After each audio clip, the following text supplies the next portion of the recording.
Welcome to NFL Daily, where we never split our votes. I'm Greg Rosenthal here at Radio Row for the last time during Super Bowl 59 build-up, next to my friend Jourdan Rodrigue of The Athletic. We've done it. We've made it to Friday. We've had so much fun in the process, too. I think somehow we already had like a great friendship before this, and it's been a fun season all year. But like really working and like cranking with somebody in the trenches, you know? You learn a few things. Yeah, you do. You do. I learned all important meal schedule for Greg. Oh, I've been dying this week. Just hangry, low blood sugar. It's all a problem. But this show is going to be a lot of fun. So we're going to talk about the awards. If we're gonna go all season, like MVP, talking about, and then it kind of happens and then it just gets ignored. Let's go through the awards. We're gonna talk about who won, who didn't, why, what we thought. The Hall of Fame class of 2025 was announced. Very intriguing, surprising on a number of levels to me.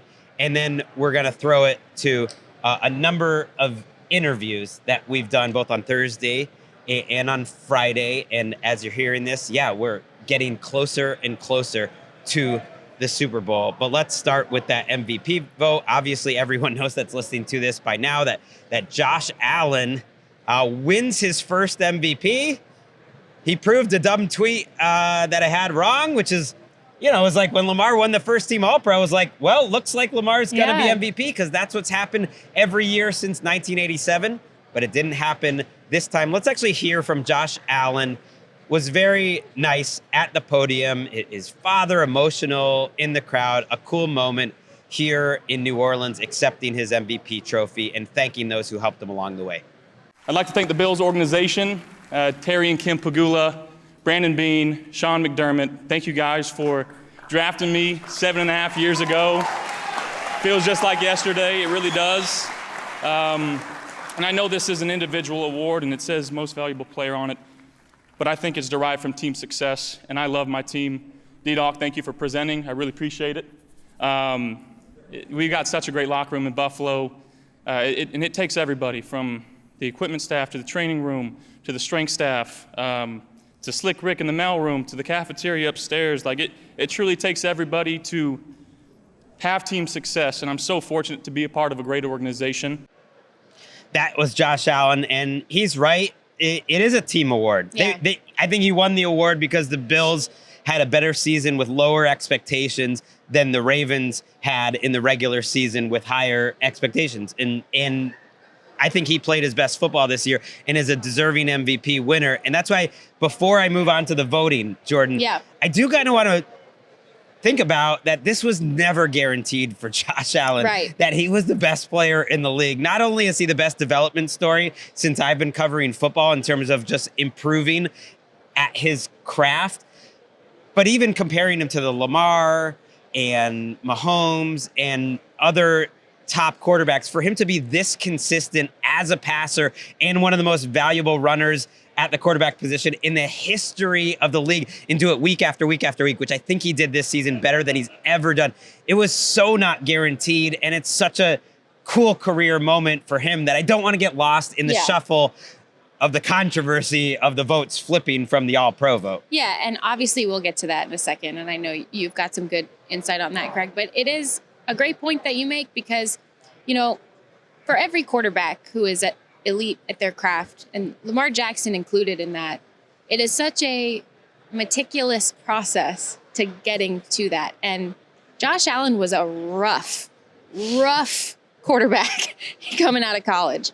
He was a rough product. And I was talking to Brandon Bean last summer about how Josh Allen put together all of the little details about his body and how basically we've talked about on the show before, biomechanics and the act of biomechanical science and studies of becoming a more efficient thrower, which means the energy transfers to every part of your body through the course of your throwing motion in the most kinetically sound and energetic way, right? And there's an actual Getting me energetic just talking about it. Oh God, there's an actual way and an actual technique and science behind refining every piece of this.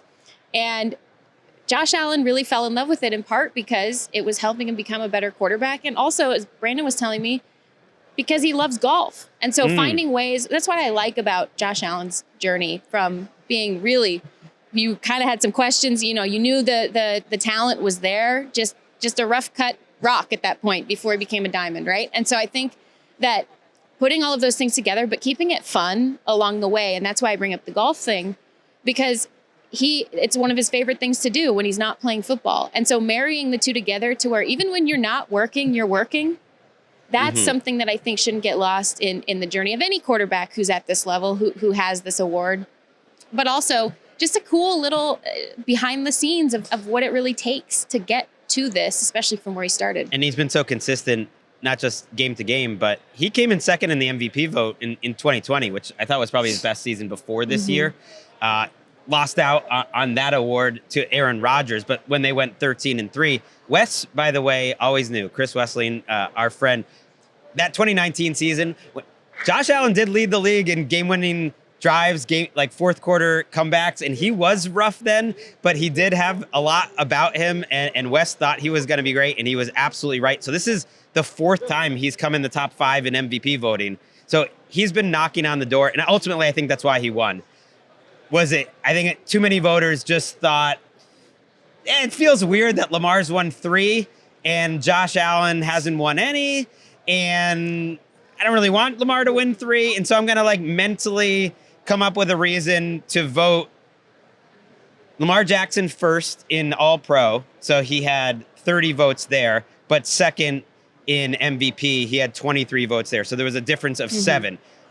Also, there was an Offensive Player of the Year award given out at Honors. That goes to Saquon Barkley, but a lot of voters flipped their Lamar Jackson for Offensive Player of the Year vote and then made him second in MVP, even though they had him first in All-Pro. It's like they were just trying to split the baby and spread it around to everyone. And ultimately, that is what happened.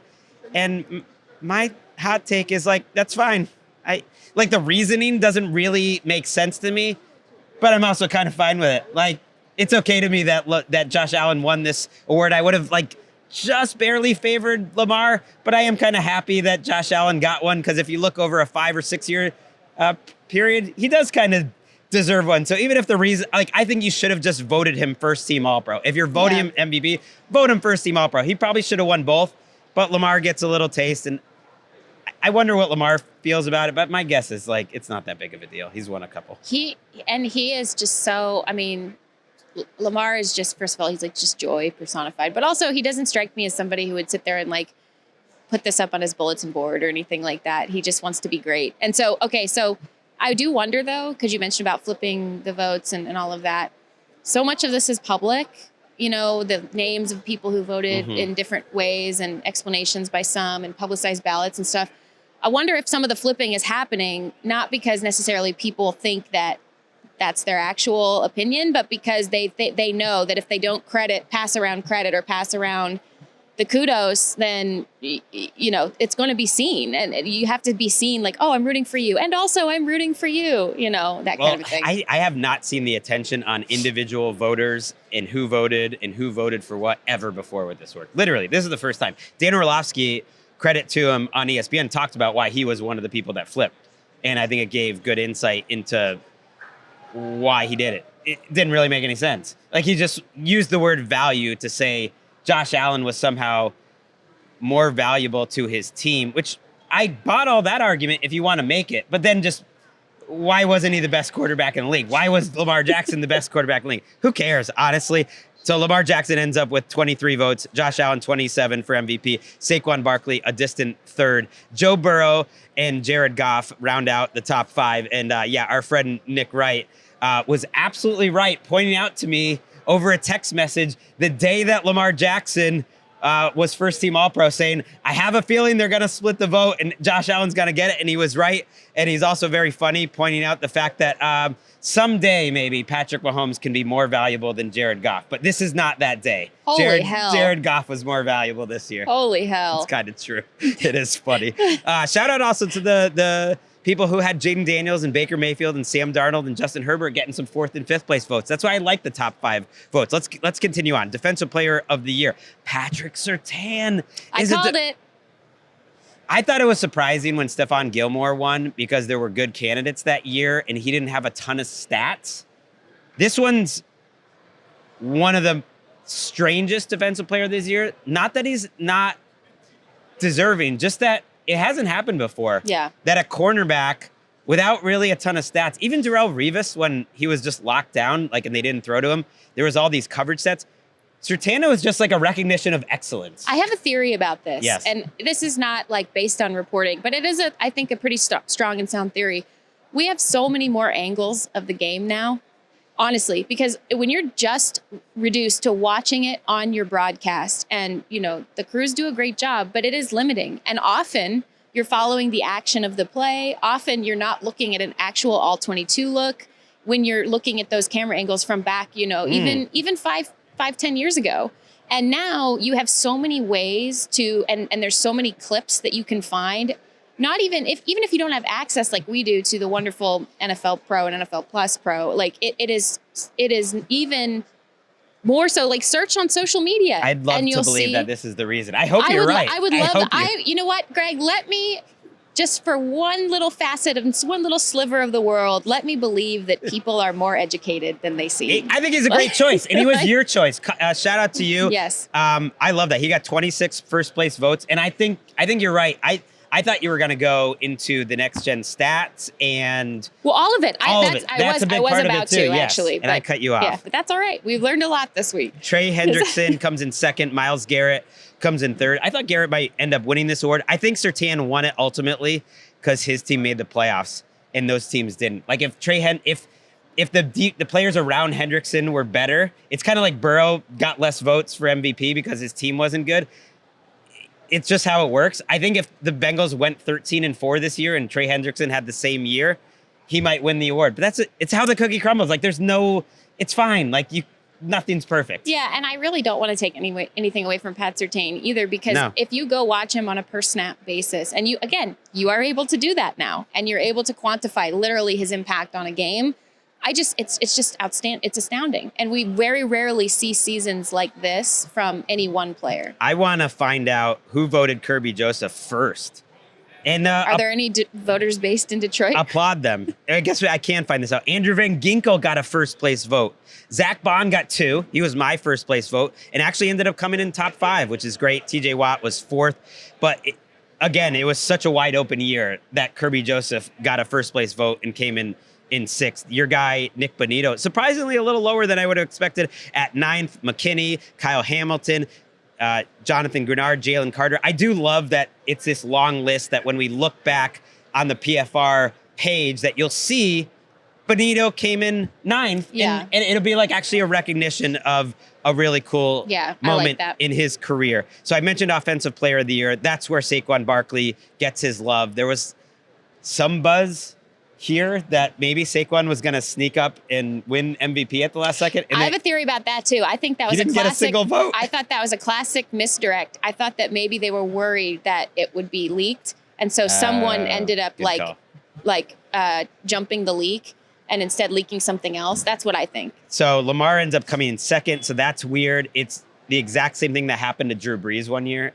2018. Who won the MVP that year?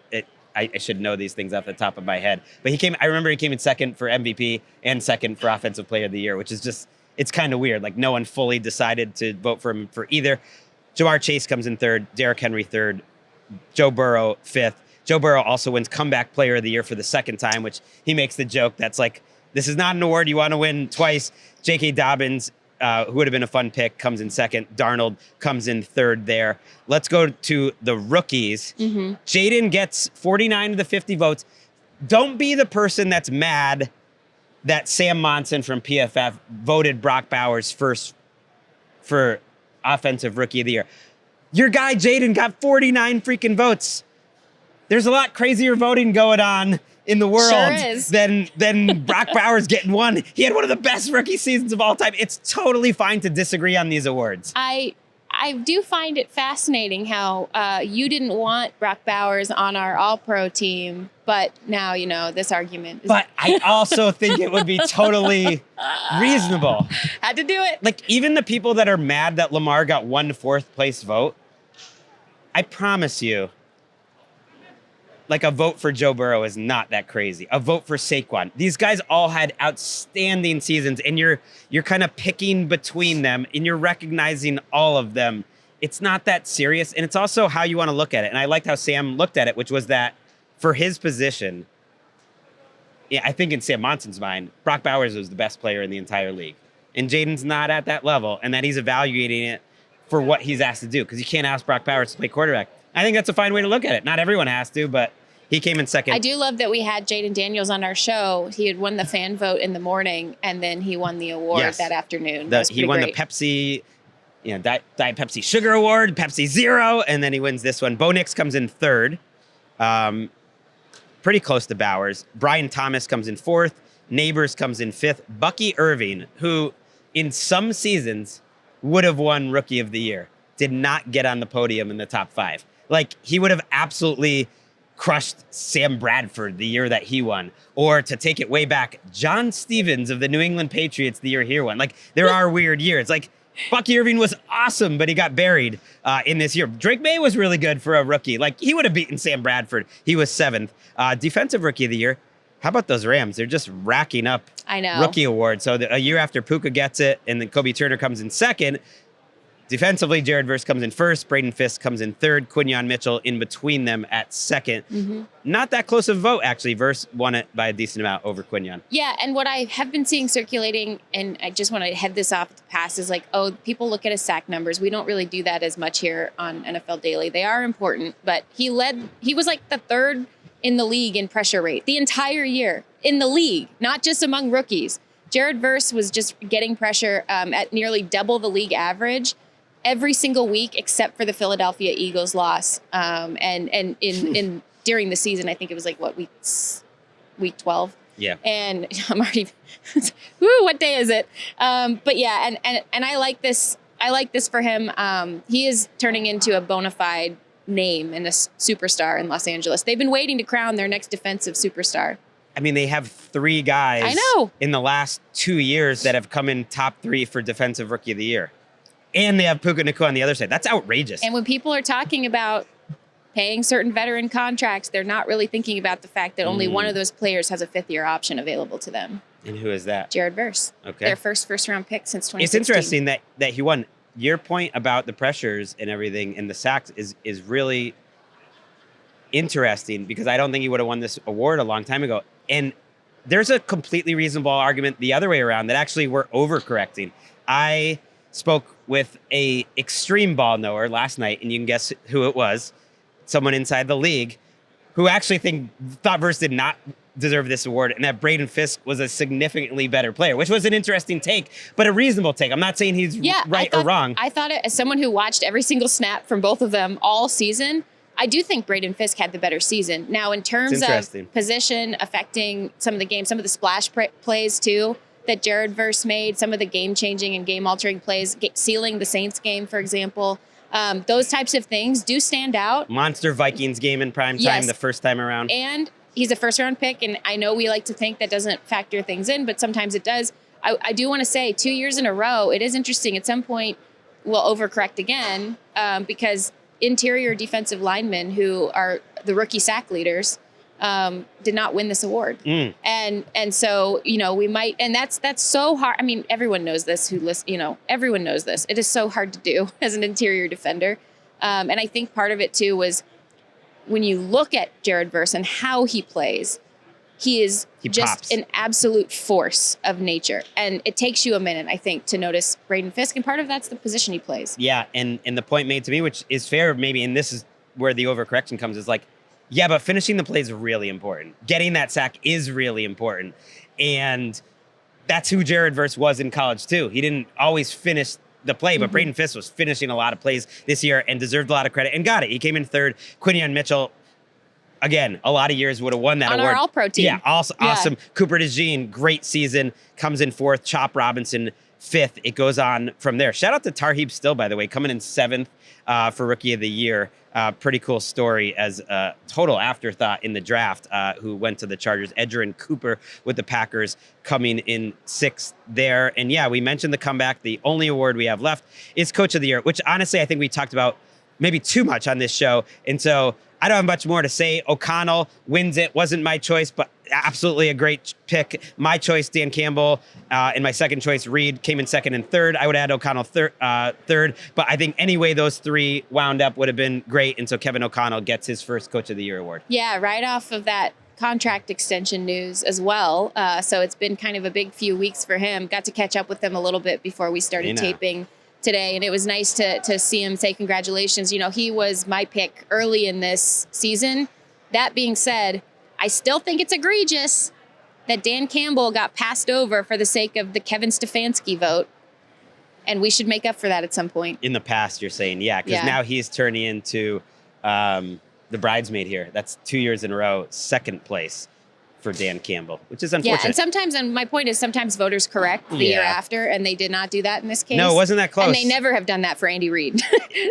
Andy Reid got 4 first place votes, and it's a trend with all these awards. The votes were really spread out compared to most years where there's a lot of agreement. Even O'Connell, who won a lot of, by a lot, only had half the first place vote. So Campbell got some, Reid, Sean Payton, Dan Quinn, and then when you're looking at the 2nd place votes like Harbaugh, McDermott, Tomlin, Sean McVay got a few 4th and 5th place votes, LaFleur, like Bowles, like so many people got votes, and I appreciate that. So those are your awards this year. And I am curious about something. You have it all pulled up right in front of you. I haven't been able to get my tabs to open. Did Sirianni get any votes? He got some 4th and 5th. He got 3 5th place votes. Interesting.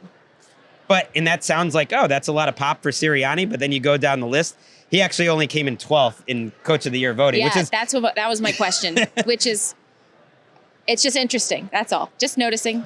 Not judging, just noticing. I think it makes sense. When you're not the guy hiring your coordinators, it's been established and reported that Howie Roseman literally hired the coordinators. You're not calling the plays. You deserve credit, but when you're also creating some drama and distraction, you're not going to win awards. Although I'm totally cool with 5. You like how I flipped into the host chair to tee you up on that? That was good. Greg. He got 3 5th place votes, which is totally fair. Before we go to all of our interviews, and it's got to include someone that got a first place Defensive Player of the Year vote. Andrew Van Ginkel coming up later on the show with Aaron Jones. That's awesome. Hall of Fame. Okay. The class of 2025, really interesting for a few reasons. First of all, Sterling Sharp is a Hall of Famer. The journey he has been on to get to this point is really something. I'll talk about that in a second. Antonio Gates, one of the greatest tight ends of all time. Surprising that he had to wait a year. Not surprising that he got in this year. Jared Allen got in, and Eric Allen got in, the longtime cornerback of the Eagles, the Saints, and the Raiders after a really long wait. I think it was like 15 years, 19 years, something like that. And his 5th time as a finalist. Right. Very surprising to me. And he does have a little bit of a connection to New Orleans, although a lot of people did. So I don't know if that's really what took him over the top. Sometimes that happens. Let's talk big picture first. Only 4 people get in. Only 1 from the coaches and contributors. I did read this big Mike Sando article on The Athletic that explained why. Long story short, they made it much more difficult for players to get into the Hall of Fame. But Sando has already said that they did not expect it to be this difficult. Only 3 modern era people got in. It's been 5 every single year for 17 years. They made it harder to get in this year. And because of how the mathed, only 3 got in. And I think they were a little surprised. I think they thought they might go from a 7-person class to a 5 or 6-person class. Instead, it's just 4. So they have made this very exclusive and left some big names out like Eli Manning, like Adam Vinatieri, like Luke Kuechly was probably my biggest surprise who got left out. Yeah, and it was his first year eligible. Still, though. And it was a few people's first year eligible that I think were surprises. This was the smallest Hall of Fame class in 20 years. And I wondered if you could expand a little bit more on why this has become almost as complicated, but as difficult as it is. And it is one thing, Greg, I know you're passionate about it, really. I do. I like to talk about the players more than anything. the process, they've always been tweaking, like they have been tweaking for rules. And at a certain point, they thought it was too hard for coaches and contributors to get in. And they started making it to the point where if you got through this seniors committee or coaches committee, you basically got rubber stamped. You were in.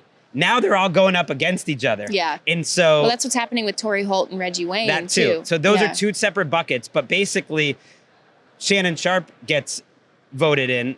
Sterling Sharpe, rather. I knew I was going to do that. And he was kind of almost going up against Holmgren. And once you get to that final vote, you have to get 80% of the vote. Whereas before, it was just, is he in or not? And you can have as many people in. It's the same thing with the finalists. So they got down to 7 finalists. I actually don't think we need to get too deep in the weeds, but you had to vote at that point for 5 people, and you had to get 80%. So that's a lot of agreement, and I think they're going to tweak the procedure to maybe make it not as hard. I do want to talk about Sharpe because he's the type of guy should have never waited this long in my mind. He played 7 years. He was a wide receiver. He got MVP votes twice. He got Offensive Players of the Year, top 5 twice. He made 5 Pro Bowls. He led the league in receiving 3 times. He led the league in touchdowns a couple times. And these were like different years too, like spread out. He led the league in reception. He is one of the best receivers of all time, and he had a neck injury that ended his career after 7 seasons. It's like, that guy always should have been in the Hall of Fame. He won the Triple Crown. We're talking about this Cooper Kupp season. And so I'm really happy, and I really love the content where Steve Weish, our friend from NFL Daily and obviously NFL Network, goes around and they knock on the door and they let the people know who made the Hall of Fame. And there was a very touching moment between Shannon, who obviously already in the Hall of Fame, and Sterling Sharpe as he let his brother know the news. To have this moment, and I've had some great moments in my professional life, this is the proudest moment in my life.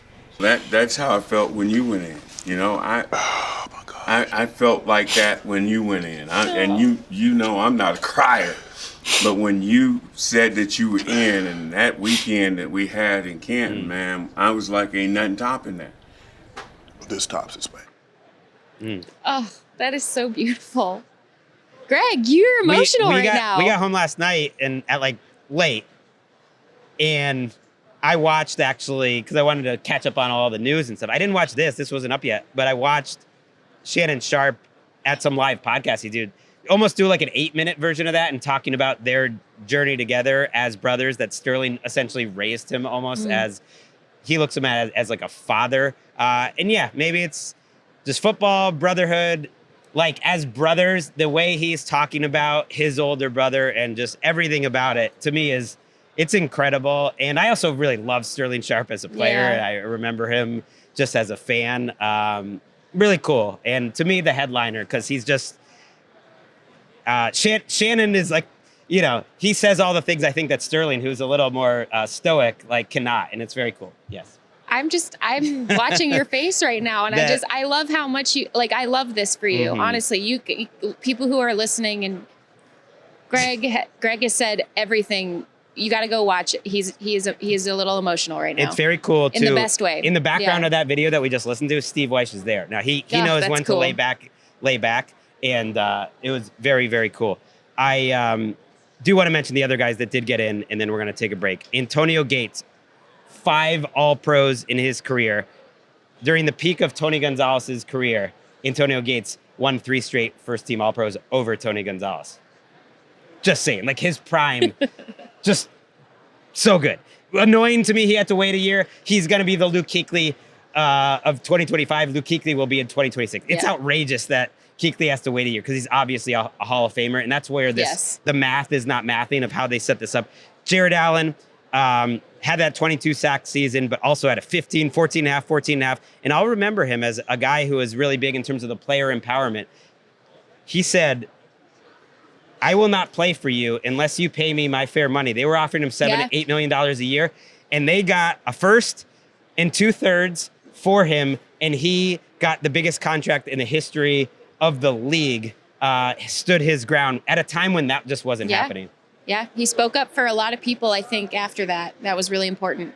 And then Eric Allen, as we mentioned, talked to a few great ball knowers. over this week, and they really thought this was long overdue. So congratulations to him. I want to set up the rest of the show before we take a break. So you're going to be part of it, Jourdan, but not the entire thing. It's going to be interesting. So you won't hear from us again, but we're going to take a break. We're going to come back.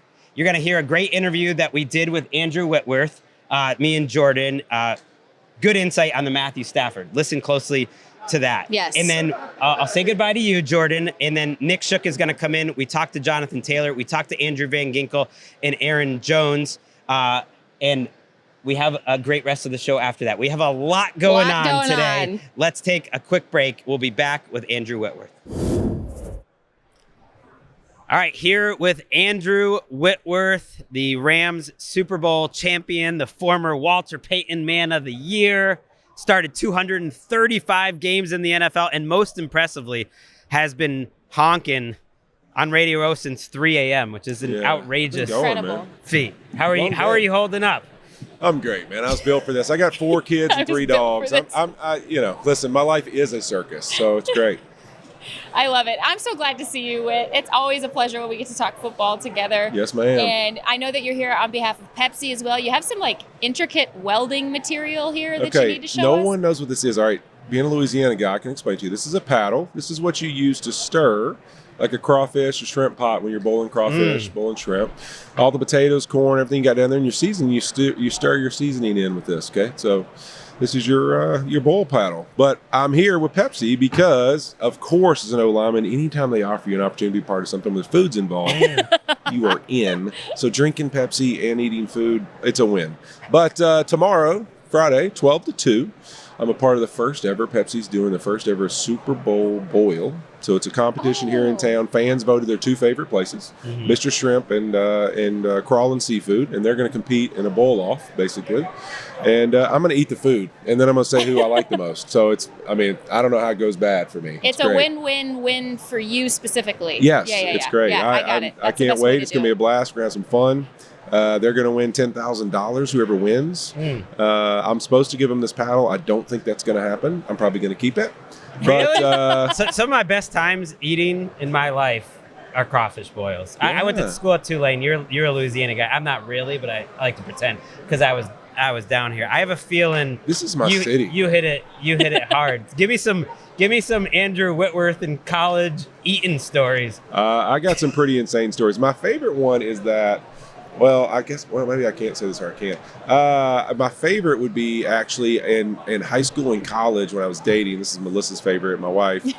I would go get, that was back in the Taco Bell 10 for 10 days. I used to go get 5 bean burritos or 5 saw tacos or whatever, and I would eat a 10 for 10 before I would pick up my dates because I was so big that I was worried I was going to eat like an animal in front of them. And so I was so nervous that they're going to see how hungry I would get and how much food I'd order that I would go crush a meal, then throw it all away and go pick up my date so that I could try to act like at the table like I was a normal person. I want a salad and I would love some grilled chicken. That could backfire. 2 reactions to that. One, iron stomach because Taco Bell are you kidding me? I'm from Louisiana. We eat everything. There's not an animal we don't eat. I would be a little bit worried just to be in close proximity. No, I wasn't worried about the date working out. I just wanted to eat. Okay. And then second reaction is I think we've all seen the photo of you when you were a prospect coming out.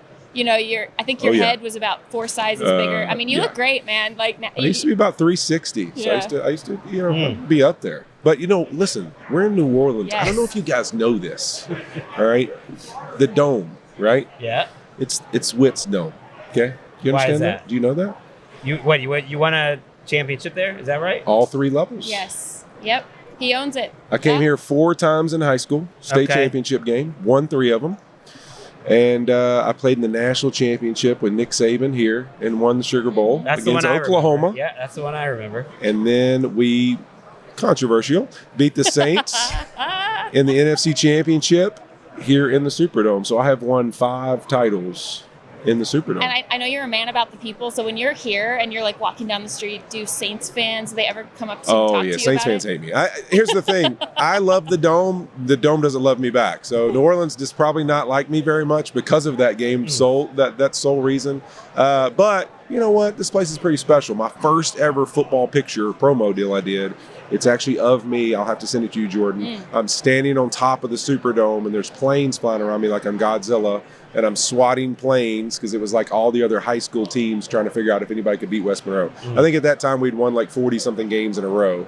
And so, yeah, I mean, it said King of the Dome on the picture. You know, I would suggest that we would make a similar promo with Gregg, but the height thing, I don't know. If we I like it. It's like like the Twins poster. It would be cool. Me and Andrew next to each other.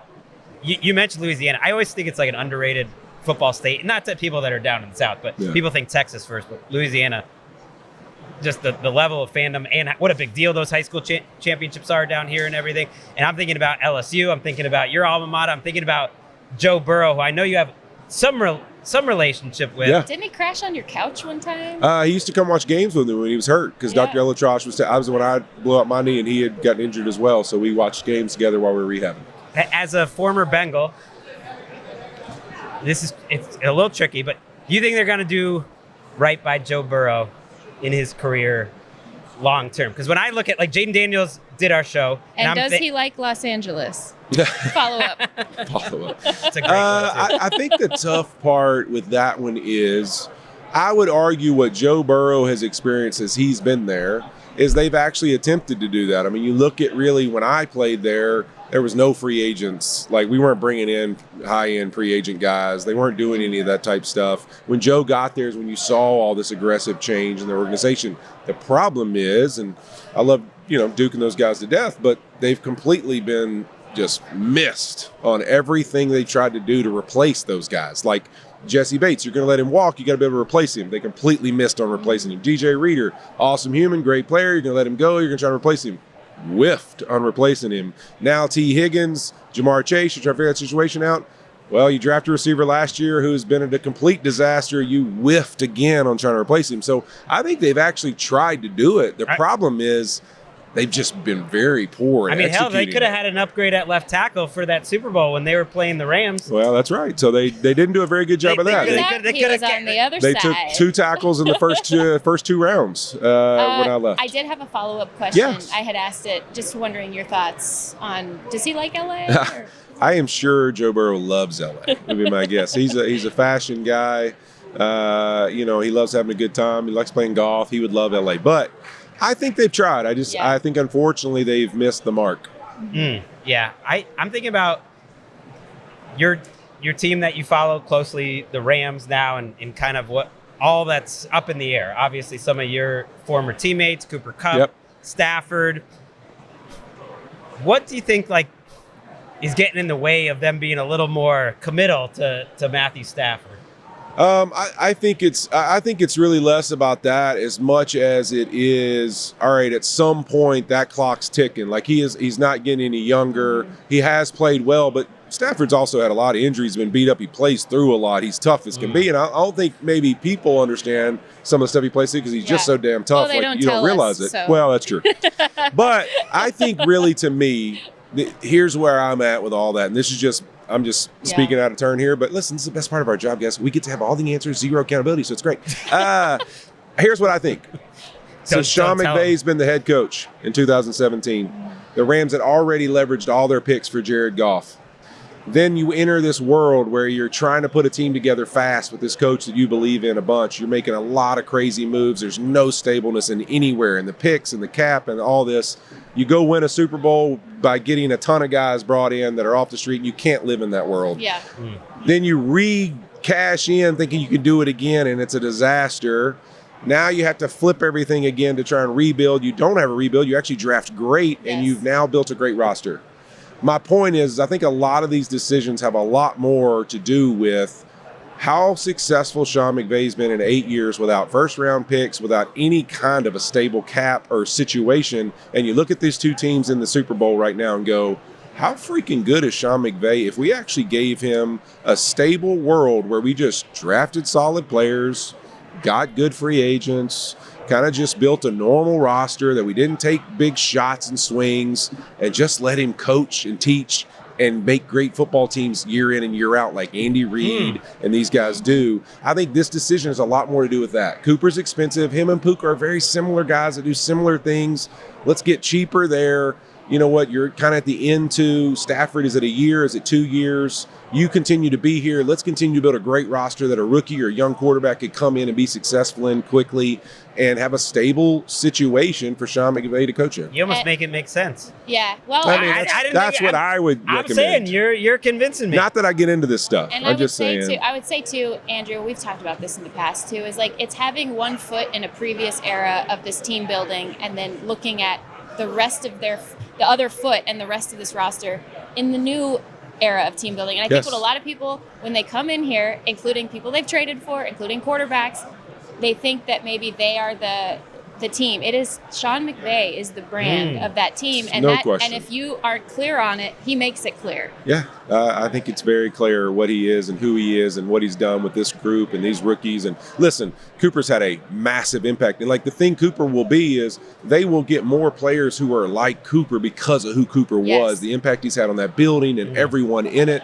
And who they've been able to identify, this is what we win with. That's why Puka Nakua's here. Like all those things. Kyron Williams, that's why he's there. Like they identify those people now in a much better way because of a guy like Cooper. So his impact will live on. Unfortunately, he's on the wrong side of you're a really expensive receiver who we kind of already have a guy who can do a lot of those similar things. And wouldn't we rather go maybe invest in a guy who take the top off the defense, go along with Puka, and maybe, another tight end that's kind of a high market guy or something. Like there's other pieces that we could add to make those role playing positions matter. And I think that's the big thing when you're building a roster. If these moves happen, they should have you explain it. You're better at it than Well, he's an analyst. He's a great analyst, and I love Les and that. Sean, they'll get all defensive and I'm a everything. glorified, Yeah, don't have Les think I'm a explain GM it. How guy. about this? I'm one How of these about former this? players that think they know what they're doing. Whit, just you explain it. Don't let Les explain it. Okay, Yeah, yeah. How well, about that? That's the my guy. answers Love will that be guy. too long. Really appreciate the time here with Pepsi, obviously. Also, check out Andrew Whitworth's new podcast with Fitz and Ryan Wit, baby. I Fitzpatrick. think it should be Wit and Fitz. He calls it Fitz and Wit. Whatever. They were already in TIFF, It's outstanding. So check that out. Appreciate the time, Andrew. Yeah, appreciate it, man. Thank you. Excited to welcome into the show Jonathan Taylor of the Indianapolis Colts. Much like the guy in the Super Bowl, Saquon Barkley, when Jonathan Taylor is in the open field, no one is catching him from behind. Welcome to the show, Jonathan. Thank you, man. I appreciate you guys having me on today. Yeah, you're here with Dairy Queen. We'll talk about that a little later. I do think about you actually when I think about this Saquon season actually. So I am going to start there because you had a 2,000-yard season. You had a 20-touchdown season all together. And it kind of makes me think with Saquon, he's been in the league for a while.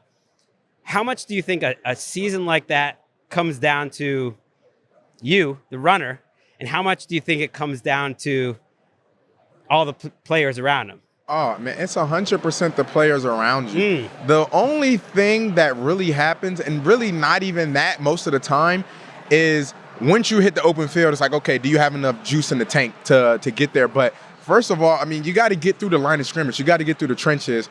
You got to make sure your guys, especially with us with the double teams, the offensive line are getting to the second level to the backers. And then really a lot of those explosive runs come from the receivers holding blocks on the outside.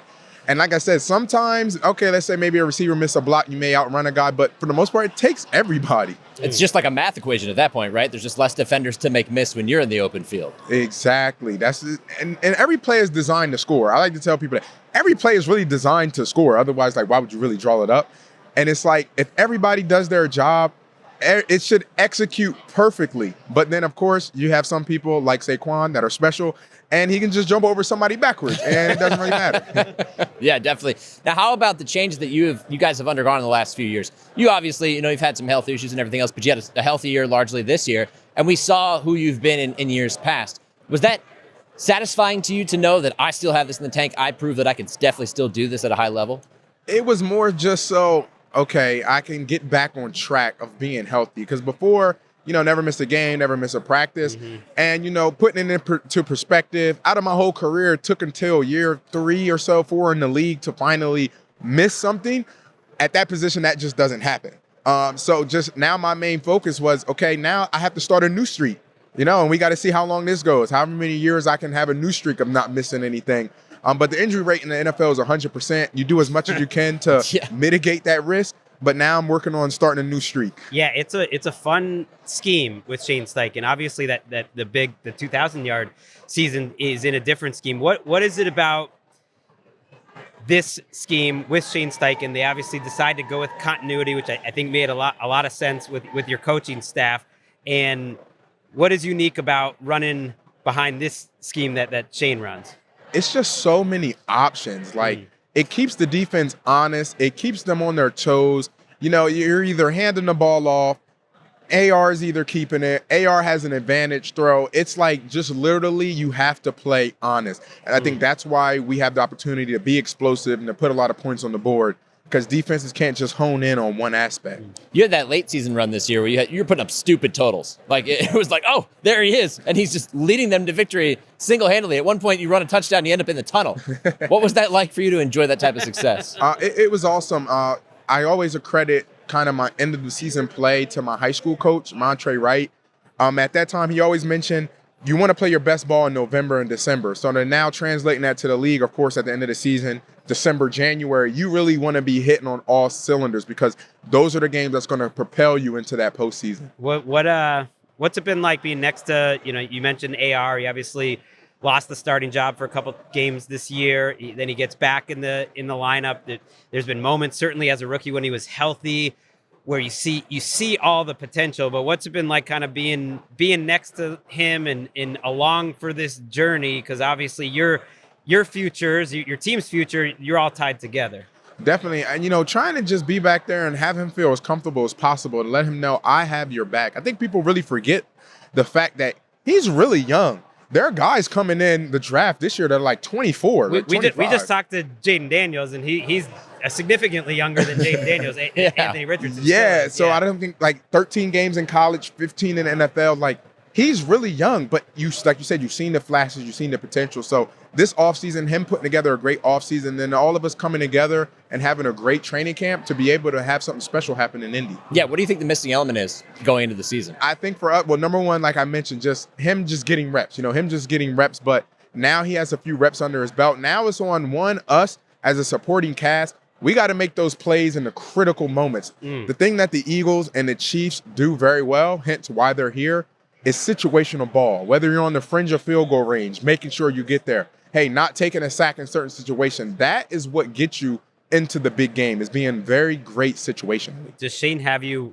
watch some of their old Eagles scheme when he was back in here, the 2022 season, just to let you know? Yeah? Definitely. What do you learn from that? He's such a guru. Listen, there's a funny story. There's actually times at practice, it's just like the movie. You're walking on at practice. He's like, hey, JT, come here. This is what I'm thinking about running. Little piece of paper, or has a pen, draws up a play. I think I'll run it third period. And when you have a coach like that, a guru like that, who's constantly thinking of ways to scheme the opposing defense, out-coach the other coach, and put his players in a position for success, that's all you can ask for. Have you had one of those plays come through in a game? Definitely. And it's like insane because it hit exactly how he said. Not like, it hit, but it was just a little different. It's like, it hit exactly how he said it was going to, which is insane. What's something people wouldn't know about Jonathan Taylor? I feel like, this Colts team, somewhat under the radar, not so much on this show because we have a co-host. She's not here today, Colleen Wolf. Every year she's just picking y'all to go all the way. So you got to make her look right one of these years. But what's something about the Colts maybe, and Jonathan Taylor especially, that the average fan wouldn't know?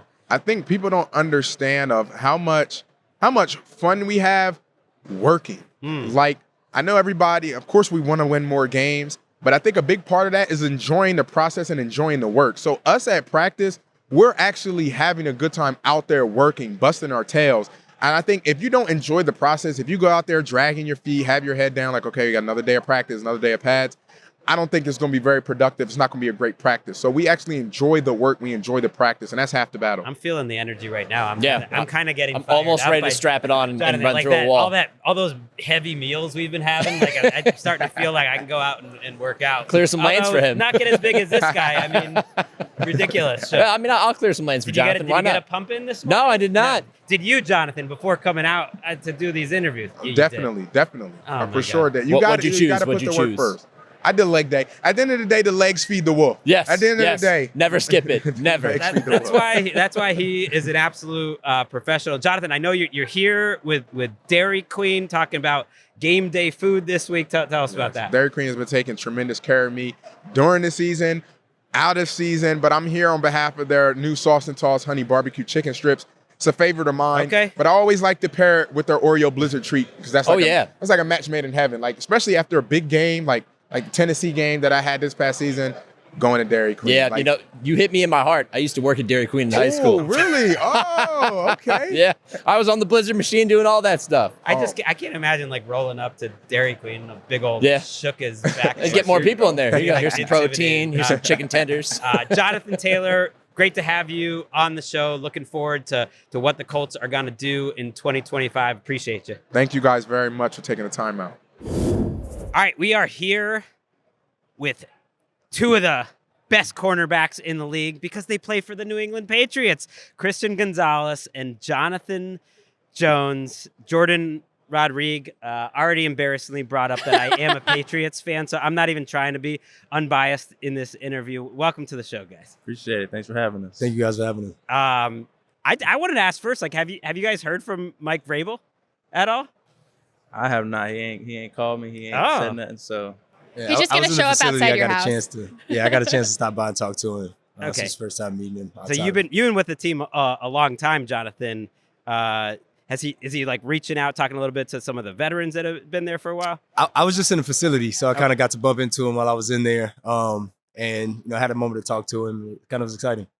What do you guys know about him? I mean, his reputation, and obviously I know you're familiar with him in the past as well, but like his reputation sort of walks into the building before he even does, just how well regarded he has been across the league. What do you know about him, and are you excited for this sort of new era with him? I mean, I just know a little bit. I mean, I don't know too much about him. I mean, I heard he's a good coach. Heard he's a rah guy. So I mean, I'm excited to see how things get going. You're here with Bounty, and you're kind of wearing Eagles colors there. Is that like because you're AFC Eagles. guys No and Eagles sick of the colors. Chiefs winning, or No. That's Bounty Green. Let's be clear. Yeah, it's not Eagles green.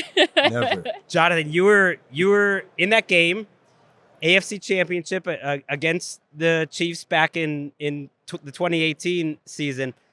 I'm just thinking about, and you can think about this too, if you're going against Mahomes, like, what were do you remember some coaching points maybe that Belichick had that the Patriots had when you would go up against Patrick Mahomes? Just try to keep him from killing you. I mean, it's not really much you can do to limit him. You're just trying to go out there and compete, because at the end of the day, he's such an incredible talent. He can make every throw. So we're kind of glad they ran out of time, because they were coming back in that game. And so he's a heck of a player. You had him in the first half. Yeah, you've heard that. I mean, you have to exploit every margin against him, right? Because he knows all of them. He knows all the tricks. We've seen this, and he has such tenure. And I guess I wonder, when you're coming into the league, Christian, and you're watching him play, and obviously he was there a few years before you were, and watching this new generation of quarterbacks sort of led by him, what were your impressions? And then, Jonathan, for you, you're like, all right, buckle in. Here we go. A bunch of new guys coming in to defend. What were your first impressions of kind of this wave of quarterbacks who can sidearm, they can create out of structure, they can do these sort of Mahomes-like things? Yeah, I mean, to go back to college, that's kind of, I saw that every week. So I feel like it's just more like the newer side, the newer age of football, which I mean only makes me and Jay Jones' job harder. We're out there covering, and you can be in a perfect spot, but they can, twist their body an inch and be able to get a better throw, a better angle. So, but I mean, it makes it harder, but also makes it more fun, because it's, we know that they got superstars back there, and it just, like he said, it boils down to competing, and I mean, that's what we do, is compete for a living. So anything to make it more competitive, we invite the challenge. Mm-hmm. It is, like, are they more prepared? I mean, I know you have to be more prepared, with them? Are they more prepared as they enter the league? No, I kind of came into the league with a teammate at quarterback who was about as prepared as you could I think get. we know that guy. Yeah. And so like facing that at practice every day, just seeing how meticulous that he was and seeing that the younger guys are starting to come into the league and just better. You know, they're better from a young age, able to play younger. Some of that just comes down to what, coaches and offensive coordinators are, letting them do. I think they're kind of letting them play their style of football and not trying to make everybody, a pocket passer and get the ball out in 3 steps and things like that. And so you have a lot of offensive coordinators now that are bringing in these young quarterbacks and allowing them to be themselves. So Christian's a second-team All-Pro as a second-year player. I feel like the country, because the Patriots weren't on a lot of national TV games this year, obviously you were coming off the injury in your rookie year, don't know a ton about Christian Gonzalez. I want to ask you, Jonathan, as his teammate, what makes him good? What makes him unique as a cornerback? Well, I want to first say I'm on record for going on my Christian Gonzalez parade all last offseason. But no, I've seen him come in and work, just see the attributes that he has as a corner.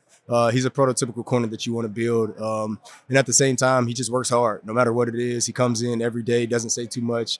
I'm surprised you guys are getting an interview out of him. But I'm so stoked. I heard you were quiet, and I was like, oh, my God, he's talking. I love it. I love it. It's great. But he comes in and works hard. And he has the speed, the length, everything that you want out of a corner. You feel awkward now hearing nice things about you, Christian? Because you do kind of give up. Maybe I'm going to make you feel even more awkward. You almost give off the vibe that you play with, which is very smooth. I was trying to think of like how I would describe your style. And you're not moving slowly, obviously, but it sort of just all looks very smooth and under control on the field. Is that like on purpose, or that's just how it is? I mean, a little bit of both. I mean, I come from a very athletic family, a track background, so I grew up running track. So I learned the correct way to run, which I feel like is not taught anymore. So I've always got that compliment of like I look smooth, or it used to be not a compliment when I was young. It used to get yelled at all the time of, oh, you're not trying, you're not doing that. But it was just it's kind of how I am on the field and off. It's just very even keel. I don't really. Someone once compared you, and I want to know what you think about this, Jonathan. Like, someone once compared you to me as like, when you watch a duck swimming across a pond and their legs are paddling furiously under the water, but they're so smooth, you don't even know, you barely see a ripple, but the effort is just going crazy underneath the water, but you just can't see it. That's how that person, a scout across the league, described you to me, and I was like, okay, I mean, like, let's save the writing for the writers, right? But like, I never heard that one before, but what do you think? I mean, smooth. The drills, the playing, he's just smooth. For you, I mean, what is it like to play with? I mean, you've played with so many different people. You've led for so long, and brought up the young guys even as you were growing yourself, and so what is it like for you to, I guess, help someone grow up a little bit in the league, but also have that presence that sort of seems to me beyond his years alongside you? Yeah, it makes it easy. I always remember like having vets like Devin and things they would say about me, just, hey, you come in, you work hard, you don't cause any problems. And so when you have the young guys who do those things and they're also talented, it just makes it a lot easier to be in that room. Just get to focus on football. There's no distractions off the field. There's nothing else you have to worry about than coming in and getting better at football. I want to get your thoughts on what it's like to practice with Drake May, because like Jordan said, I'm a Patriots fan. We got the best young cornerback. I know in the these league, guys and the are best giving young him hell. quarterback in the league. But before I do that, do you know about Jonathan's Super Bowl experience? Has he told you at all about that he has a sack in the Super Bowl? And it was almost a controversial sack. He hit Jared Goff going out of bounds in the fourth quarter of the Super Bowl. At that point, it's only 3-3. They're driving, and he hits him so hard, he goes flying headfirst into the first down marker. And all the Patriots fans watching that are like, oh, man, are they going to flag that? That would put them in field goal range. They didn't call the flag. It was the right call. I'm glad you laid him out. Maybe that put him in a bad spot the rest of the game. But he can bring the wood here. In his only Super Bowl, he got a sack. Not many cornerbacks doing that. Hey, I mean, I've probably seen the play. But, I mean, just from playing with him and seeing the things he do, I mean, I don't question it. I know he go up there and go lay a hit when it's Do you remember that moment? Yeah, Were you worried? No, I tell guys, watch the feet. And I'm like, the whole time I'm running to him, I'm watching his feet. He took one more step in bounds, and I shot my shot. He is slow, Jared Goff. I thought it was clean. Just saying. Not just because you're here. I appreciate that. What has it been like practicing against Drake May? What did he show you kind of as a rookie, and what was that progress like throughout the course of the season? Yeah, I mean, he's had the talent, and you kind of could see that from day one. He's just improved so much on his decision making. I mean, that's what quarterback kind of comes down to. And just seeing him out there at practice, the decision making, the confidence that he has, it's kind of the things you look for in a young player. It's just, do they have the confidence? If you get drafted that high, you have the ability. It's just, can you transfer that over? I want to ask what the dynamic is, because it's got to be hard to build confidence against you guys. I mean, if in training camp, I know during the season he's not taking a lot of reps against you guys, but in training camp, some of the live sessions and the live periods, I mean, you guys have to be giving him hell, right? I mean, that's just the way of the corner, right? So how do you build, from his perspective, I guess, how do you build confidence, and how do you guys, I know you're not going easy on him, but how do you talk him up, even if you pick him off or even if you make a play on something he does? I think it just goes back to being competitive. He knows that's only going to get him better. I feel like he kind of encourages it. Me and Drake got lockers right next to each other. So cool. he'll come in and he'll talk a little smack. He'll do a little thing. So I think that's just how he is as a person. He invites the competition, and he knows that it's part of it. That's only going to get him better. So you guys are here with Bounty. I mentioned it before. Tell us a little bit about what you're doing with Bounty. Yeah, we're working on a partnership, with Bounty. They have the wings, Super Bowl. I think they said there's 4 billion wings. Are you going to be eating wings on Super Bowl? I mean, I'm working, so no. But I'm responsible for 2 billion of If it. they give it to us, I will. But no, next week I'll be. So their partnership with Bounty, and just cleaning up messes and out here supporting them. All right, appreciate you, Christian Gonzalez, Jonathan Jones of the New England Patriots. It's a new era, but like the old era with the Patriots, it starts in the secondary. It's like we're throwing it back to Ty Law and Lawyer Malloy. Yeah, can you tell he's a fan? Yeah, a little bit. Thank you guys for joining. Yeah, appreciate it. All right, we are here with 2 of the most electric players at their positions in the entire NFL, and of course of the Minnesota Vikings, Andrew Van Ginkel and Aaron Jones. Aaron is just chilling here with the sunglasses and the hat. But y'all are both chilling. Always kicking it with my wingman. Yeah, here with Bounty. We'll hear about that in a second. I got to start with the lead news here, which we talked about earlier in our show. Are you aware you got a first place vote, Andrew, for Defensive Player of the Year on Thursday night? We're talking. Yeah, man, let's go. Am I breaking the news I wasn't. to you? Yeah, you are. That's pretty special. Obviously coming into a new team, new organization, and having coaches and everybody believe in me. Flores bringing me in and having that belief and putting me in positions to make plays. It's definitely surreal and something that's very special to me. It's pretty cool. So when people type up Andrew Van Ginkel in the future and they have the Defensive Player of the Year voting, you ended up coming in 7th overall, and you got one of the first place votes. I'm loving that I'm breaking that news. What is it about Brian Flores' defense that brings out the best in you, that's fun to play in? I think it's very, you just have to be smart, dependable, and, you got to love football. And that's something that he preaches. And, when you allow his scheme and take advantage of where he's putting you, doing certain things to put you in positions to make plays and be successful. And, that's something that I pride myself on, just being accountable, being in the right spot at the right time, running to the ball, high effort. And it's something that Flores appreciates. And, obviously he drafted me to Miami and was part of the reason I'm in Minnesota. So he's got that belief in me and confidence. And, when you got a coach like that, it allows you to play fast and have fun. And at the end of the day, it allows you to make plays, and the plays come to you, and you just got to make them. Yeah, speaking of being in position, in the right position at the right time, that's your knack. That's just what you do. That's what you've made your name. 2 interceptions this year, both returned for touchdowns. You almost had another one in Week 18 against Detroit. I'm sure you still think about it. Yeah. What is it about that? Where did you get that just innate sense to be in the right place at the right time? I think it's just a love for football. I love watching football. I love being around football. if I'm not playing it, I'm watching it or, talking about it. And just having that instinct that just, I can see things before they happen. And I try to envision it. And,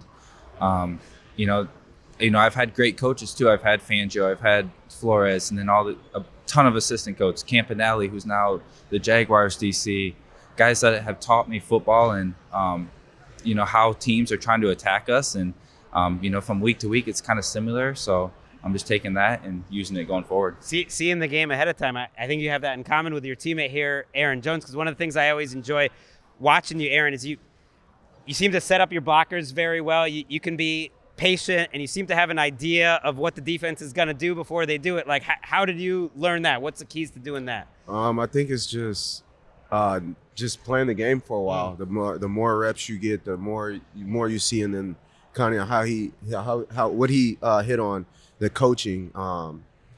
You're getting coached up, so you know what the defense is trying to do. If our goal is to run outside zone, it may not get outside, but you have to stay on your keys. You got to press the aim point to get the guy to move, and then put your foot in the ground. Just kind of some of those things, and also just I guess the kind of I was gonna say see it before it happened, but sure. But what's the word? I can't think of the word, but just kind of being on your toes, really, like not predicting, but seeing what's happening before it happens, or thinking like, okay, if this guy's in a 3 technique and the backer's over here, they're doubling to him, but if he sees me do this, then I'm gonna do this. So just kind of already having a plan in your head. Yeah, and you're able to react to that because you've had so many reps doing that, right? Yes, sir. You've gotten a lot of reps on both sides of this rivalry between Minnesota and Green Bay from your time with the Packers. But early in the season, it kind of struck me because obviously you had a great year. You seemed really grateful to be with the Vikings. What did you experience in your first year with Minnesota that made you realize this was the right choice? Just the management, my teammates, the support staff there, the locker room, just everything. That's a great place to be. They really take care of you. They take care of your family. It's a family, like family first organization. It was just a blessing to be in Minnesota. The support that they showed us. Even from just the moment I signed my name on the dotted line, they just showed nothing but love to me and my family, and continued to show that throughout the season. So we have great fans in Minnesota. The stadium there is electric. To me, is the best place to play. So yeah. What's it like going up against this defense in camp? I can imagine like they're throwing a lot at you that's not letting you kind of do the plays that you want to just run in camp as you're learning the offense. So at first in camp it was smooth. They were taking it easy. They maybe bring one blitz, not getting into any hard looks, but towards week 3, week 4, the end of camp, they're getting all these looks, and you're over there scratching your head and like, all right, as an offense we gotta speed this up, our protections, everything, to be able to compete with these guys at practice. And I think they truly made us better this year. And when we were going against them and we'd have a little success, we're like, okay, we're gonna be good this year, because this is a great bunch that we're practicing against every day. And then they also get in so many different looks, you don't know who's coming. So being able to practice against that on a daily basis, it prepares you for when you're out there going against another defense. You've seen it all at that point. Yeah, competition brings out the best in you guys, and it seemed like that's what we got from this team in 2024. What about playing under Kevin O'Connell, who's a guy who's still, in his first few years as a head coach, seemed like you guys just were steady. Like you knew where you wanted to go, and really most people weren't stopping you for most of this year. Yeah, I think it starts with doing routine things routinely, just things that you do on a weekly basis, on a daily basis, taking it from meetings out to walkthroughs to practice. And, they always had this mindset of we're going to go 1-0. Like no matter what happens down the road, don't look past, 3-game road trips, 3 games at home. It's 1 game at a time. We win this game and, we move forward, we learn from it, and we move on to the next week. What would your scouting report be to stop your teammate here, Aaron Jones? Oh man, we'd have to stack the box, make sure make them one-dimensional, and don't let him get going, because once he finds that step, it's hard to slow him down. We gonna see you in Minnesota again next year? Yes, sir. That's where I want to be, and that's where I hope to be at. Okay. You guys are here with Bounty. Tell us a little bit about that. Yes, sir. So blessed to be here with Bounty. You can't have football without wings, and you can't have wings without Bounty. And me and my wingman have just been hanging out. Nailed it. Yeah, beautiful. Nailed it. He loves. I don't even have to say it. He's already talked about it. He loves ball. I love ball, and it's just easy to sit back and talk ball. Yeah, and if you're watching or listening to us, I do highly recommend checking out the YouTube version of the show as well, just to see Andrew Van Ginkel's flowing locks, and then Aaron's great look with the hat and the shades, and it's all happening. We are going to take a quick break here on NFL Daily. We will be back on the other side with a couple interviews here. We're going to talk to Matt Cassel. We're going to talk to Joey Chestnut before wrapping up Radio Row. See you on the other side. All right, we are here with Matt Cassel, our new teammate here. Woo. Yeah. At iHeartRadio NFL Media Podcasts. Maybe not quite the same bond that you had with like Mike Vrabel while you guys got traded to What was Kansas that? City Trauma together. bonding? Trauma bonding. Yeah. We're both traded. I mean, I was kind of fired up about it because I knew I was going to maybe get to play now, because going back to the Patriots. But Mike, on the other hand, was like, really? You trade me with Cassel to Kansas City? I can't just finish my career here? Like, what's the deal? Yeah. But we were a package deal, so thank you. So now you're a package deal with Bobby Bones, and yeah, everyone should check out Lots to Say. Bobby's really talented. We just talked to him before this. He's incredible. What a wonderful person. And I He's kind of really nice. Really nice. Great human, just could have a conversation with anybody. He's so welcoming, his personality, but he's funny, conversational, and just so easy to get along with. So I've been very blessed to be with him and linked up with him on this podcast. Yeah, so they're down there in Nashville together. And I actually do want to get to a little Vrabel and old Patriots talk, because of course I do. But you guys were talking about before we even started, and we learned that you guys have something in common, that you played multiple positions in college. People might forget. I always remember We're going to you need as a to wide phrase receiver, that. Matt. You're going to need to phrase that. You played tight end. You played tight end end. and quarterback. And Belichick, he loved getting the credit for like, oh yeah, we found this guy who was like not even like a quarterback, and now look at him, he's great. But we learned while talking, Matt, that Jourdan played multiple positions on our intramural team. So tell us more about that. Yeah, flag football, quarterback, and tight end. That's what I'm talking about. Co-ed team, and girls would get the touch every 1 out of every 3 downs, every 4 downs. So we would cheat the down because I could throw. So I'd play quarterback, and we'd run all kinds of trick plays. And then I'd play tight end, and then we'd cheat the down more. And yeah, we were champions. Oh, champions. Yeah. What do you get in that intramural league if you win the championship? T-shirts, and I still have it. Yeah, I would keep T-shirts. that forever. It's so faded. I'm kind of sad because it's so faded now, because I wear it all the time because flex, right? Yeah, duh. Yeah, but it's the text of it is so faded that now I'm like, oh no, now I'm going to have to be that person that like tells people, opens it, because they can't just read it, you know? Like, so I'm gonna have to be like, so by the way, in my glory days. Let me tell you about this play that I drew up and dropped a dime in the championship game. Go ball to Rob DeWitt. That was the move. Yeah. I love that you remember. It's just like 3 sneaky athletic hosts here. Yeah, 3 for sure. 3 teammates. Yeah. Big time pickleball. Are you a pickleballer? No, Massachusetts state champion tennis player. That's talking about team, but I was starting.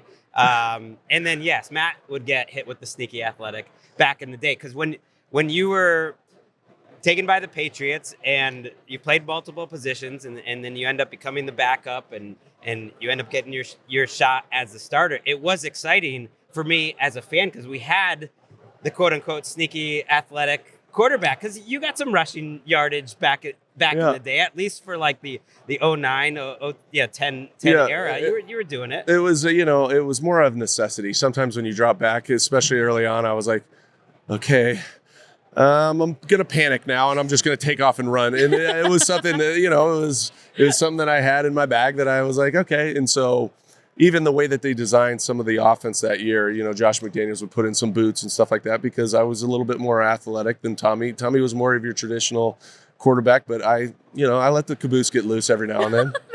They had that documentary where they made me look like Michael Vick, that all I did was run, and Right. I'm laughing. I'm going, I did throw the ball a lot that season, Yeah, but I went it's and all checked good. this morning because in my head, and it's probably because of that doc too, like you were Michael Vick back then. Oh, But yeah, then I looked and it was like, you had 250 rushing yards. Yeah, It was solid. it was solid, but nothing to really, tell your friends about. Is it weird that Josh McDaniels is the offensive coordinator of the New England Patriots in 2025? He, just for the listeners to back it up, he was your quarterbacks coach. Quarterback when you coach and entered coordinator. the league, and then coordinator as well. He had the two titles. I think when you entered the league, he was already the coordinator. So maybe talk me out of that. It's weird because there is part of me as a Patriots fan that's like, I get it, and yet at some point, shouldn't they be maybe turning the page instead of trying to relive old glory? Tell me your thoughts. Well, I don't think they're trying to relive old glory. What I do believe is Josh is,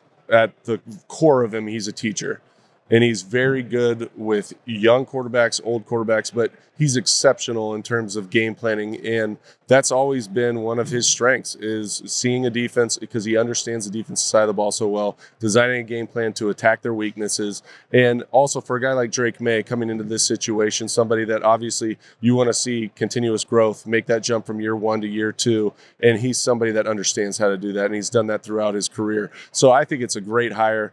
And he's also familiar with Mike Vrabel, understands what's going to be expected for him on the offensive side of the ball. But, part of being a good head coach is hiring good talent around you, especially on the coaching side. And Josh McDaniels is one of the best coordinators in the league and has been for a long period of time. You know what I do want to know from you, though, from your perspective, is you hear stories about him and how particular he is. Mhm. And sometimes that can rub people the wrong way Right. if you don't know how to approach him or communicate with him or vice versa. And I have heard a lot about how he's sort of been talking about just always continuing to learn, even in this phase of his career, and trying to be a better communicator or to reach a wider range of people. And I'm kind of wondering, if you're a young player and like you aren't necessarily aware of like how extensive his resume is. Right. But you're a young player, you maybe were too young to be in the Patriots' heyday, and aging Gregg a little bit here. Not you though, never you. Never me. But how would you explain to young players like how to reach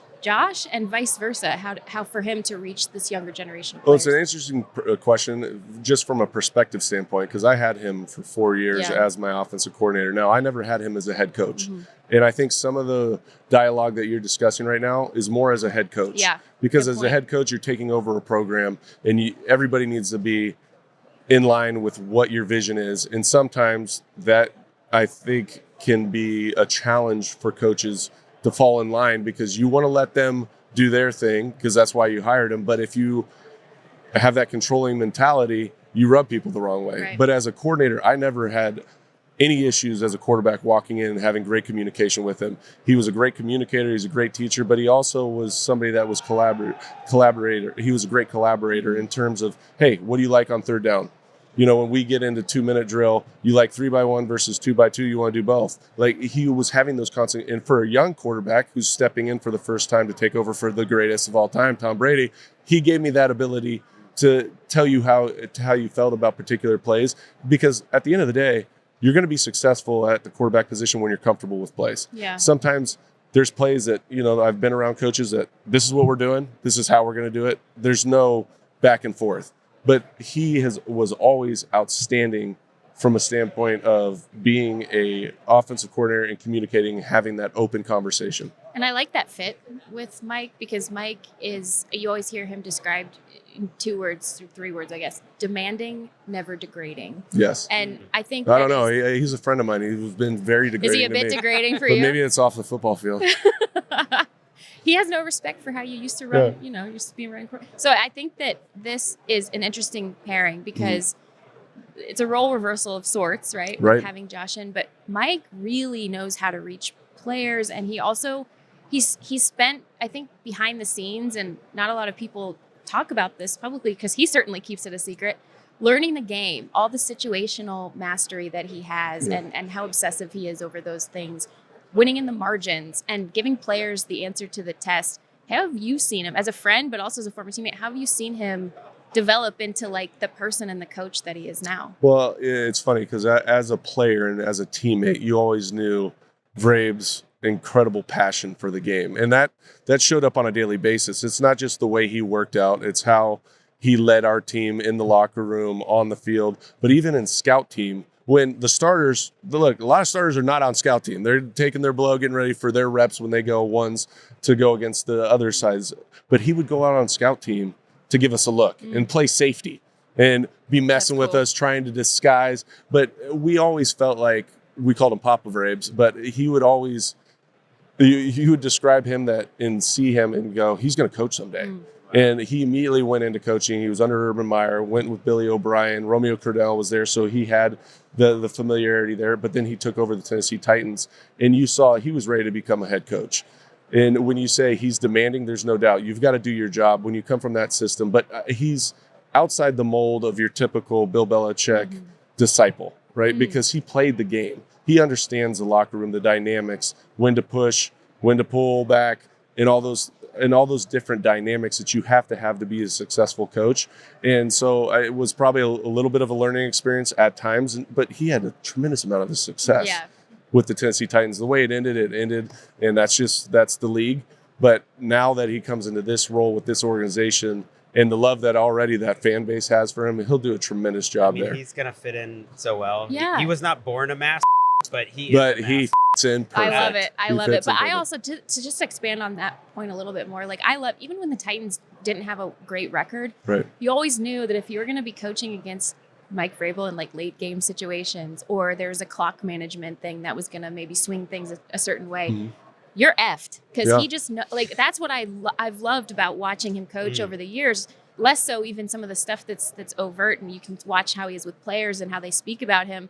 But just those little things, like when he outfoxed Bill Belichick on the opposite sideline, that was one of the coolest things I've ever seen. And it was just the clock running down. Yeah, and I was like, I'm so fired up. It's the game within the game, and there's always those moments, and we practice them religiously. But not every organization as detail-oriented as other organizations. But the 2-minute drill at the end of the half, the 4-minute drill, running out the clock, when to use your timeouts, when to save those timeouts, all those different situational football is what we call it. It's so important within the game, and that a lot of times will determine wins and losses, because you take, like you said, outfox them, you use the right timeout, or however you manipulated the game in some way because you're within the rules, but it's that extra level, it's that mastery of what you're doing situationally that the football game itself sometimes can be determined by that simple decision. So let's take it back to 08. You know, they're coming off that. Yeah, when was that? I don't even want to tell you guys how old I was at that time. Just ridiculous season, and Brady, unbeknownst to everyone in the stadium, tears his ACL. Always remember, where I was, like in the NBCSports.com like newsroom, like him walking down those stairs, and everyone's like, "Oh, he's walking. It's probably okay." You come into the game, ends up being one of the most sneaky, fun Patriots seasons as a fan, I think, just because it was so different and unexpected. But I remember, you go out there, they win that game. You don't get credit for that win.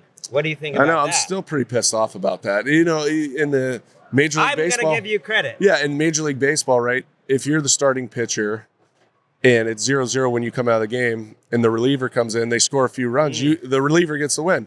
That's not the case in football. If you start the game and take one snap, guess what? You get the win. So it was 0-0 when I came into that game. And I would like to think that I helped score some of those points. And so we ended up winning that game. And I was like, wait, I don't get credit for this? Everybody's like, oh, you went 10-5 that season. I was like, no, we didn't. We went 11-5. They're like, no, you didn't get the credit for that. Brady did. But you know what? Never lost to history as long as you're on NFL Daily, because we will hold it accountable. I appreciate that. We absolutely will. That was an 11-5 season. Yep. Damn it. Damn it. It absolutely was. I love also you're wearing the Dodgers hat. Representing, here. So you're a Patriots Dodgers combo, which is what I'm trying to raise my son to be. So I grew up in LA, and obviously the Dodgers, that's one of the sporting events that I used to go to consistently as a youth, and to see, how do you not cheer for a team from the home crowd, goes out, wins a World Series, Ohtani, all these guys, the superstars that they have. It's been fun to watch. Now it's great when you have the payroll that they have. A lot of people are probably pissed off about that, but hey, Hey, It's I all love other, it. It's I all love other rich owners being pissed at rich owners. Go cook, guys. Yeah, go cook. Yeah. Just keep bringing those players Yeah. in. Look, it's fun to watch. We were talking about, the fact that you were robbed of a victory here. Mm-hmm. And I had this question. I ask Gregg this sometimes, and we talk about this back and forth. But if you could change a rule, or at least put a new statistic that people should get credit for in a box score for a game, like in mine is, I feel like if a punter pins a team inside the 5 and then Right. there's a safety, the punter should get 1 point of I that like safety. that. I That's like my that. that's my thesis. So because you were so mercilessly robbed, I thought, hey, I wonder if you have an idea of what you would like to include in a stat line. In a stat line, it's interesting because stat lines can be so deceiving at Yes. times. And, I sit there sometimes, and of course I'm a quarterback. So I sit there and I watch, and you'll see a stat line. Oh, he threw 3 picks, but you go watch the game and the ball ricocheted off somebody's hands. And I was like, I think that one should go to the wide receiver. Thank you. He should I get was so hoping you would say that. Instead of me getting just shellacked because most people haven't watched really truly the entirety of the game, they just see a stat line like, oh, he sucked this game.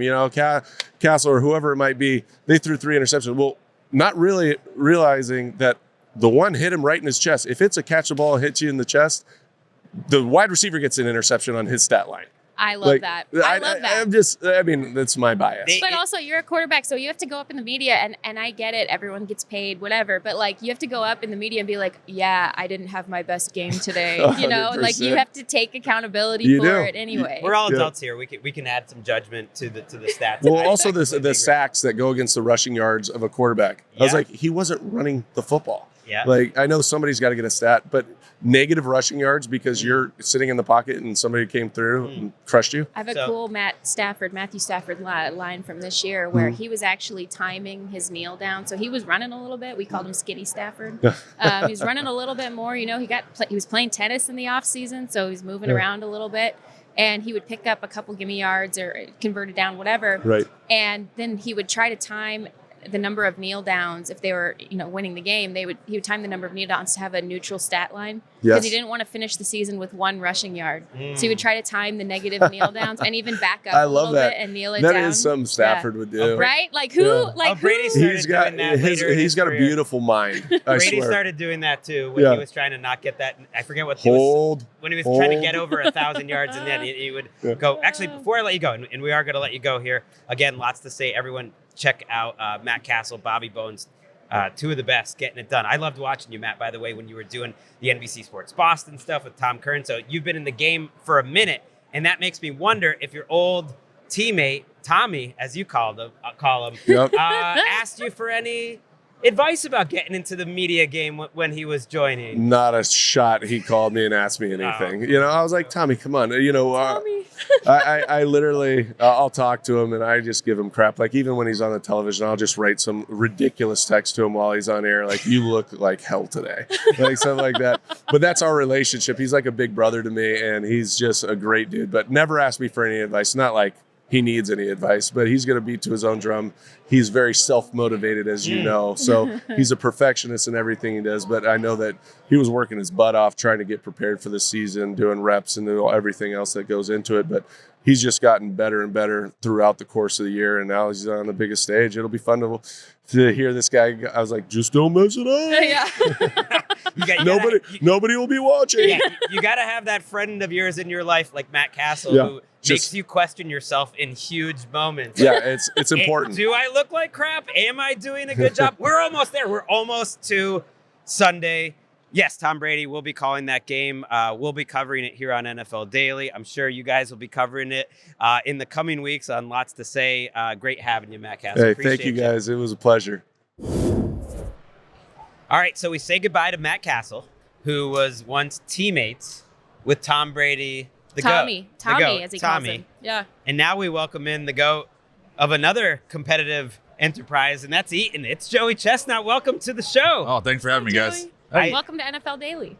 This is a dream I never knew I had, which was to learn all about how your body prepares itself for competitive eating and the life that you've chosen for yourself. You'll learn to a degree. I'm not going to give you any pictures, but it's not all pretty, but it's beautiful. I feel like you know, Nick Shook, of course, is joining us Hey. now, and you guys have a lot in common that you can Well, talk about. we're both of similar statures, I think, except one's really, really amazing at eating. He's elite, and I just like to eat. No, he also likes to work out, apparently. It's true. This guy's ripped. This is true. There's something wrong with him. We really like sitting him and Greg next to each other. I keep him. It's not like having a bouncer, but it's just so that the guests respect me more. To have Nick next to me. How do you, Joey, prepare for your big events, and like how does it vary depending on what the event calls for? It's runners have to run, fighters have to fight, and I have to eat. I do practice contests that simulate the contest. Before every practice, there's pretty much a cleanse. No solid food, lots of water, a couple of oils.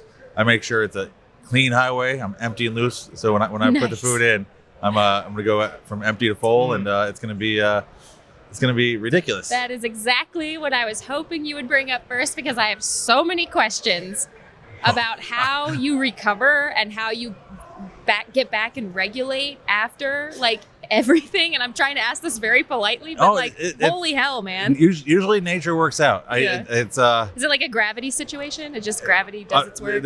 I'm taking walks, but I go to sleep, drink. Either I'm getting up to drink water, or I'm waking up with a look in my eye. I'm running. Things are. I don't like to run very fast very often, but that's when I'm not even. I don't have a choice. We were kind of chatting about this earlier. When was like the moment when you realized, oh, I can actually do this like for real, like at an elite level?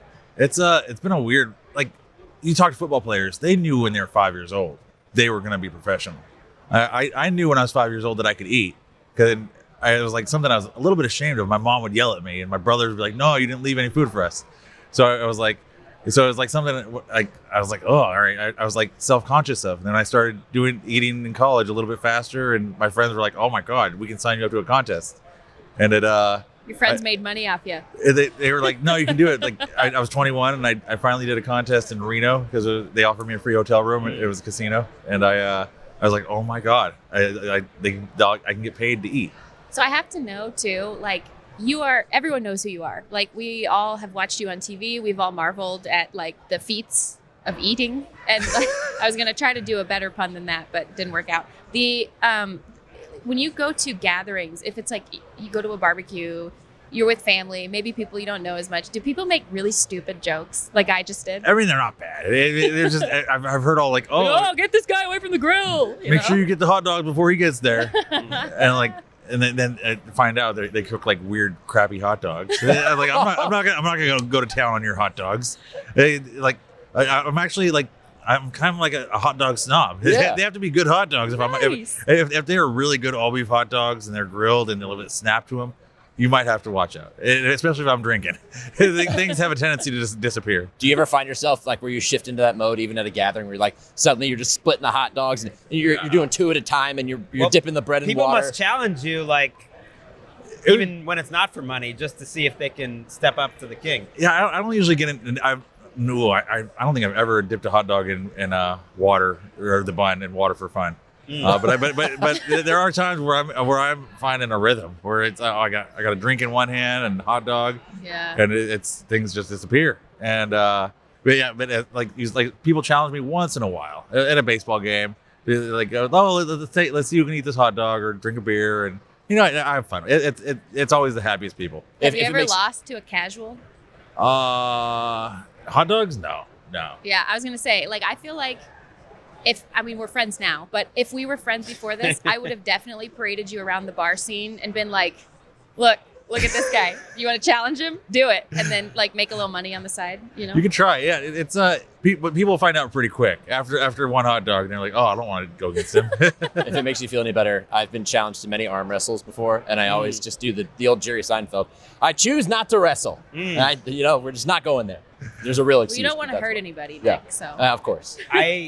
You always hear football players talk about, like, when they're away from the game, what they miss most is the locker room, the camaraderie, even with their rivals, the understanding. So is there some of that with you and like Kobayashi? He hates me. Give us the tea. I mean, I'm kind of a jerk to other competitors. Okay. I mean, it's competitive eating, not competitive nicing. Okay. And before the contest, I'm gonna tell him, like, I already called my mom and told her I won.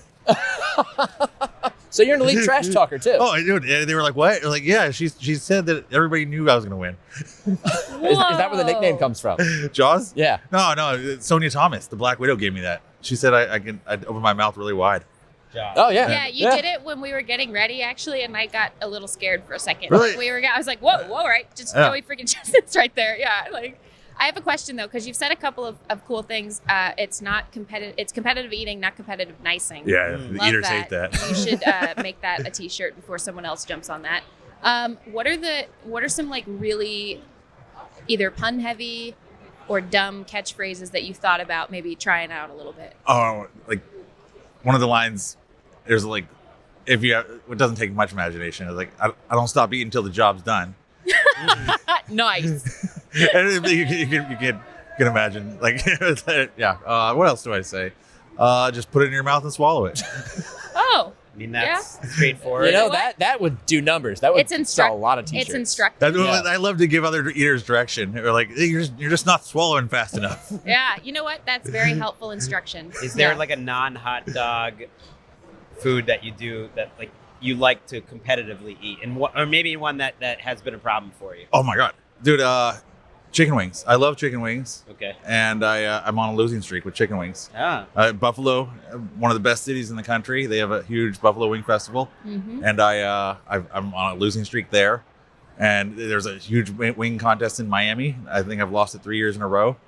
So I'm going back there in March in Miami. Hopefully I can go in there, not break my diet the night before. That's the problem with Miami and Buffalo. Those cities are fun places to go out, and I just have too much fun. But this year I really want to make sure I get the win. So it's not like the exactly drums or flats. Is it like the construction of a chicken wing that makes it difficult, or no? It's drum. The contests are drums and flats. I think I used to have a really good. I was like on a winning streak with chicken wings for a while, but last 3 years I have I just need to find my happy place. I'm actually going to do some practice this year. It's a blind spot. It's also a little like the NBA teams that come into Los Angeles and don't really show up for the matinee the next day, because they were out too late the night before. Yeah, it's all my fault. No excuses. I'm going to go out there and I'm going to make sure that, I'm actually going to go out there a little bit early and make sure I practice with the right wings. Because like different regions have different wings. Yeah. Like the chickens are like I 1 year I had a hard time. I was pulling the wing so hard the bone would snap and I had to fish the bone out of my mouth. Away on time. Yeah. So that's just an equipment malfunction right there. So I have to ask. So the most, you can lie to me on this too. By the way, you have permission. The most wings I've ever eaten in one setting was 26. Is that good or bad?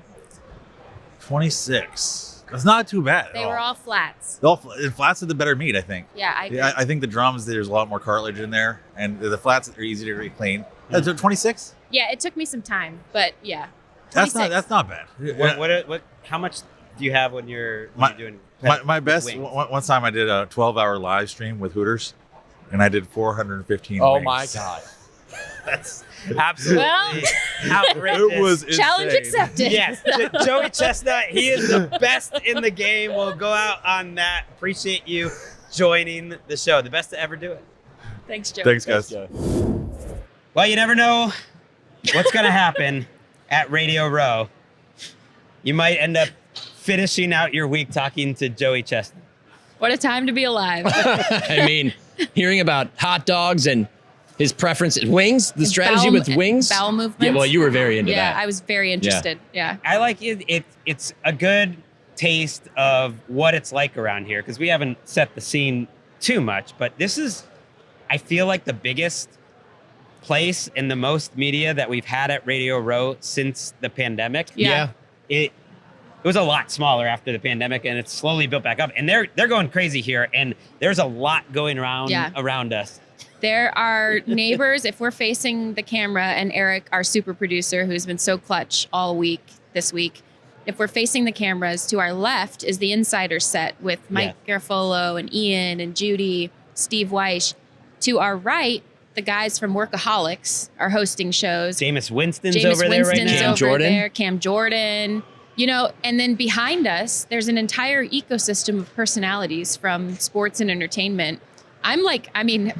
this has been cool as hell, Greg. It's honestly. also been like overwhelming. Like Cam Newton was doing the War Eagle chant. We were like, that was awesome. There was That like brought me 30. back. It sounded like Yeah. 30 people. That was awesome. Just filled the whole room. That really brought me back because he is on all the time and it's awesome. And of course, we can't do it without any of you listening. This has been a really special and thrilling first week here for NFL Daily on Radio Row. And we just want to thank our friends at iHeart especially for making this beautiful set. And we're not done this week. They got me a fern. And we obviously have the Super Bowl to go, and we're really excited about what we have in store. We're going to get on the field and talk to some of the winners right after the game before doing our show. Nick's going to be part of the recap show as well, and Jordan. But again, especially thanks to Jason and Sean from iHeart, but really everyone that set up this set, because it's been really great here at Radio Row. But we'll get all emotional and sappy about it on Sunday night after the Super Bowl. Thank you all for listening. Let's get out of here. We got to get Jordan in the car. She's enjoying this VIP service this week. I get coffee like fed intravenously to me. Huge it is coffees. absolutely incredible. When Jourdan Rodrigue and Shook are getting treated like A-list talent, you know football is back. We'll see you on Super Bowl Sunday.